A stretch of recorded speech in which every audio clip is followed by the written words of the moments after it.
समाजकार्य करायचं असेल तर राजकीय पद सोडा असं म्हणत माऊली पवार यांनी अमोल शिंदे यांच्या टीकेला प्रत्युत्तर दिलंय। मी मुख्यमंत्र्यांचा कार्यक्रम उधळून लावणार असं म्हटलं, कारण मनोज जरांगे पाटील यांच्या उपोषणाचा आज 5वा दिवस आहे। त्यांची प्रकृती खालावली आहे। या प्रश्नाकडे सरकारचं लक्ष वेधण्यासाठी मी तसं वक्तव्य केलं होतं। कोणावरही व्यक्तिगत आरोप केले नव्हते, परंतु माऊली पवार या नावाची कावीळ असणारे फक्त टीका करण्याची संधी शोधत असतात।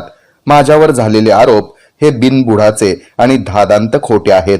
हे राजकीय व्यक्तीनं स्वतःच्या नेत्याला खुश करण्यासाठी केलेले आरोप आहेत।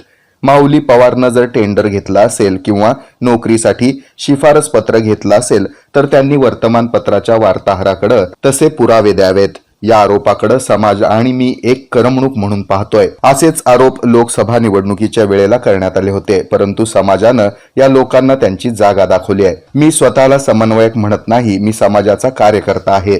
स्वयंघोषित तर ते आहेत जे पक्षाचं काम करायचं सोडून समाजकार्यात लुडबुड करतात।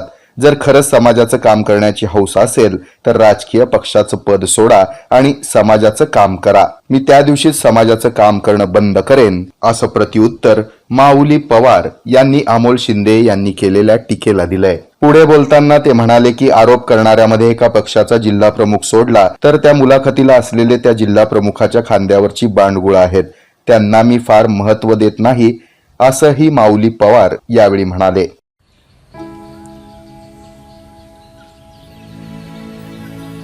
तो ग हे कुठून आणलं?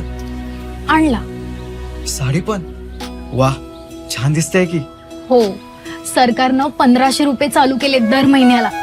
आणि लय दिसायची इच्छा होती म्हणून हा सदरा आणि ही साडी घेतली। आणि पुढच्या महिन्यात परत पैसे आले ना मग छोटीला फ्रॉक आणि आपल्या कपिलेला माळा घेणार आहे। बर, राज्यातील भगिनींच्या सन्मानार्थ महाराष्ट्र शासनाची मुख्यमंत्री माझी लाडकी बहीण योजना महाराष्ट्रातील प्रत्येक पात्र महिलेच्या बँक खात्यात दर महिना 1500 रुपये जमा होणार। सन्मान बहिणींचा, सन्मान महाराष्ट्राचा।